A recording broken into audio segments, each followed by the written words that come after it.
Cette fille venait de passer un entretien d'embauche dans une entreprise, mais comme elle n'avait pas d'expérience, elle a été rejetée par le recruteur. Alors qu'elle s'apprêtait à partir, une dame coinça son talon dans la porte de l'ascenseur, et elle semblait vraiment pressée.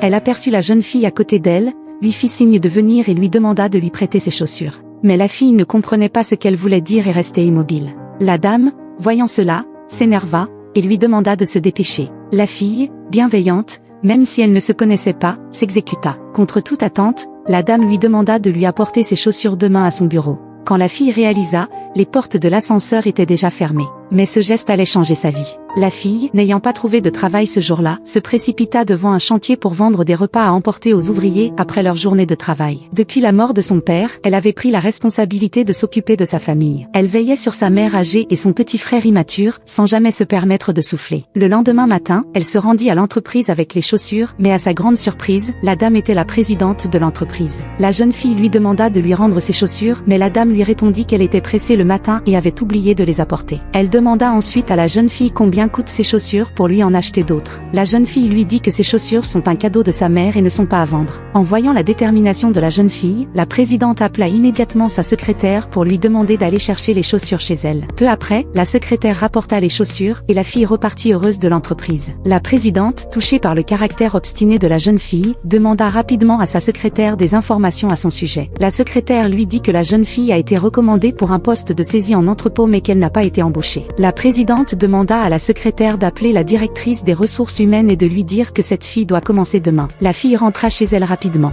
Juste au moment où elle s'apprêtait à apporter de la nourriture à sa mère, un voleur la renversa. Voyant qu'il était sur le point d'être attrapé, le voleur jeta son sac dans une poubelle. La jeune fille, curieuse, récupéra le sac et découvrit une épaisse liasse de billets à l'intérieur, ce qui l'effraya. Paniquée, elle rentra chez elle avec le sac. En regardant l'argent, la fille se sentit prise entre deux feux. Même si elle avait cruellement besoin d'argent, elle savait qu'il fallait être honnête.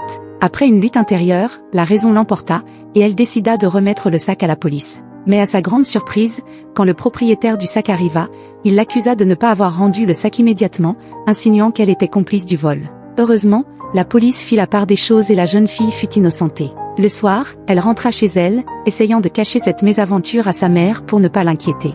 Elle ne lui a pas parlé de ce qui s'était passé aujourd'hui, mais elle a dit qu'elle continuerait à chercher du travail le lendemain. À sa grande surprise, le lendemain matin, le département des ressources humaines l'a appelée, lui annonçant qu'elle pouvait commencer à travailler dès aujourd'hui.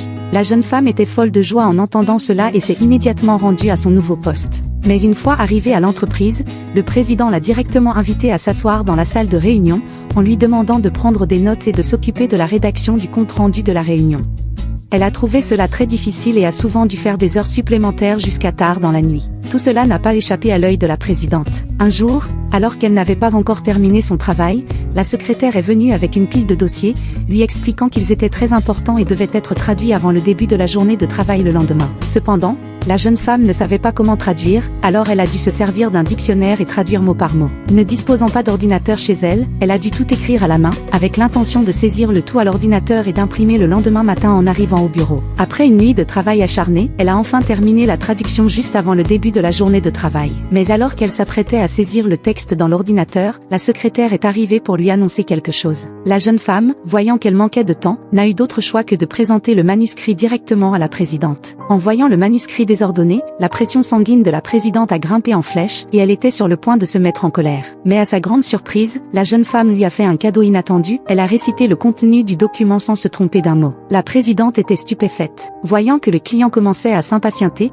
la présidente n'a eu d'autre choix que de prendre un risque et d'emmener la jeune femme dans la salle de réunion. Elle n'a pas déçu la présidente. Comme elle avait mémorisé tout le contenu, non seulement elle n'a pas perdu ses moyens, mais elle a aussi parlé avec assurance devant le client. Celui-ci était très satisfait et a signé un contrat de plusieurs millions sur place. Avant de partir, il a même pris soin de féliciter la jeune femme devant la présidente. Impressionnée par sa performance, la présidente a vu la jeune femme sous un tout autre jour. En entendant ces éloges, la jeune femme a soudainement pris confiance en elle, mais ce qu'elle ignorait, c'est qu'une surprise encore plus grande l'attendait.